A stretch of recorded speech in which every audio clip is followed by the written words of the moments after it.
Good morning. Most of my issues have already been talked about in depth, but the main issue that I have is I'm worried about the people that lives there. Those are my people, and they are in danger. They're in serious danger. I'm going to tell you, this group of people is real. It's a lot of people, just like they say, living in that area, and this is going to affect them, both their safety and their health. I don't like begging. I remember one time I had a gun to my head. God wanted me to beg for my life, and I wouldn't. But I am begging for these people. I am begging you, please, please, do not vote for this. Please vote it down. I'm telling you, because this is a real dangerous situation.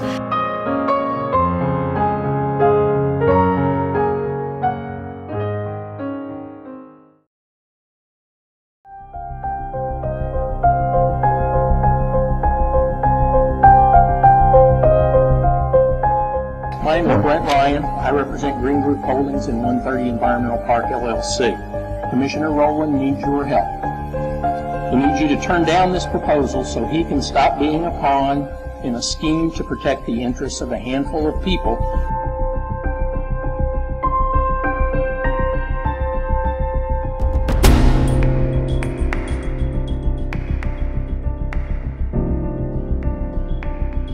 I was at a recent Cape Cod committee meeting where Commissioner Rowland actually begged the committee to vote against the 130 Environmental Park project. The sight of Commissioner Rowland begging the committee was one of the most unseemly and pathetic things I have ever seen in a public meeting.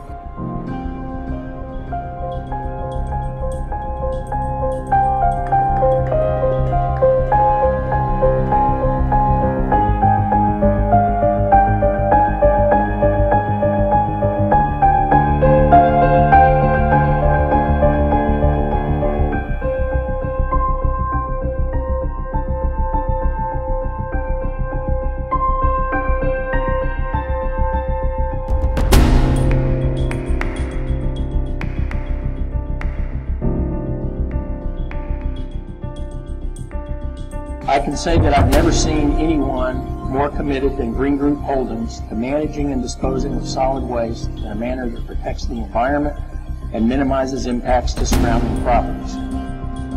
CBS 42's Cynthia Gould takes us to rural Alabama, where people are waking up to an environmental nightmare, and they warn your backyard could be next. My last day. Ruby Holmes is scared. I'm 80 years old. And I always said I want my last days to be my best days, but look like to me, I wouldn't call this my best day. She fears for her health and what could be on her property. I'm afraid to plant a garden. All this stuff is in the air. It's right outside her front door, just across the street, the Arrowhead landfill in Uniontown. The last thing that I think the people of Alabama want is to be known as a dumping ground for the rest of the United States. For Ruby Holmes, it's not the rest of the world she's worried about. It's the little corner she lives in. In Perry County, Cynthia Gould, CBS 42 News. CBS 42 tried several times to contact the owners of the Arrowhead landfill unsuccessfully.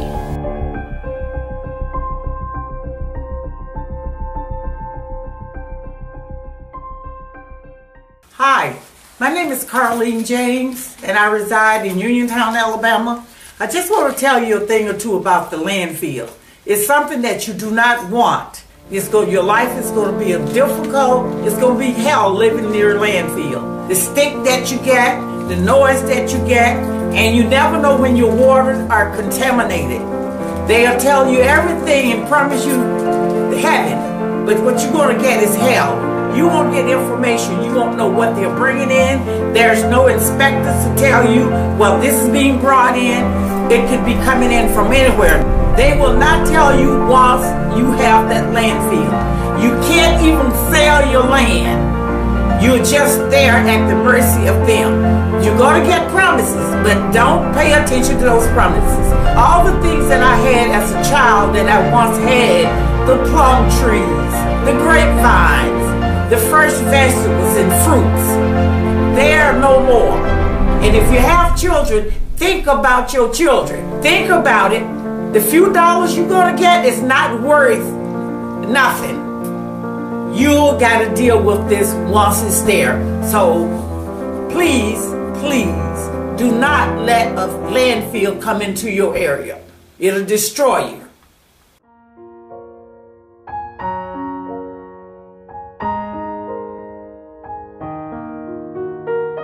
It's an environmental crime.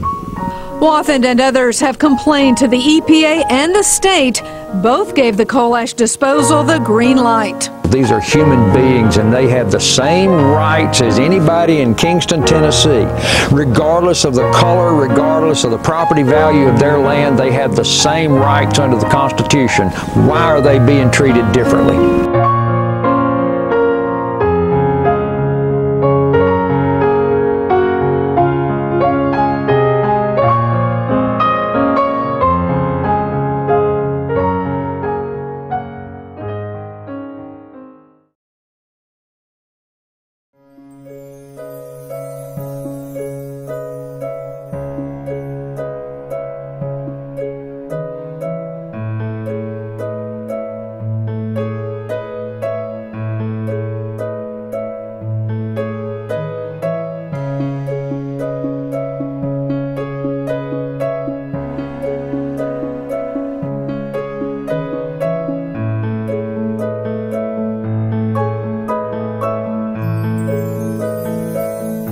Excellent geology,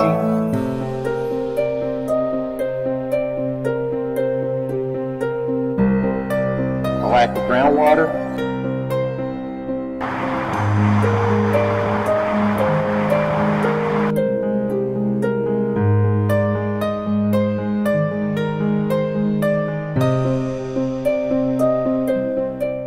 part of the reason we chose the site, because you already have a flood control feature downstream with the Plum Creek Conservation District Dam. So you do have another backstop, I guess I'd call it, if there was some catastrophic failure.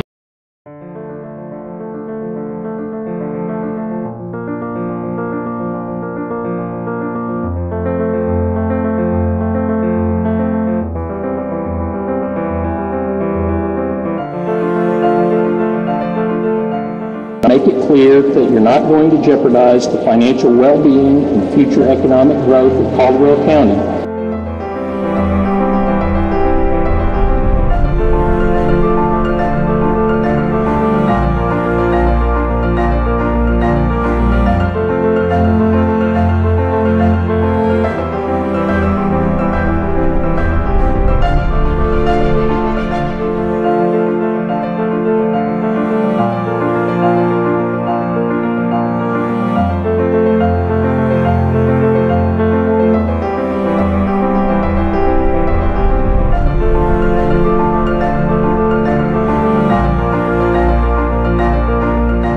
By taking actions that are illegal, are not in the county's best interests, and that will result in the county spending tens of thousands of dollars, if not hundreds of thousands of dollars, in litigation that it will lose. You and Caldwell County will be sued, and you and Caldwell County will lose. Thank you.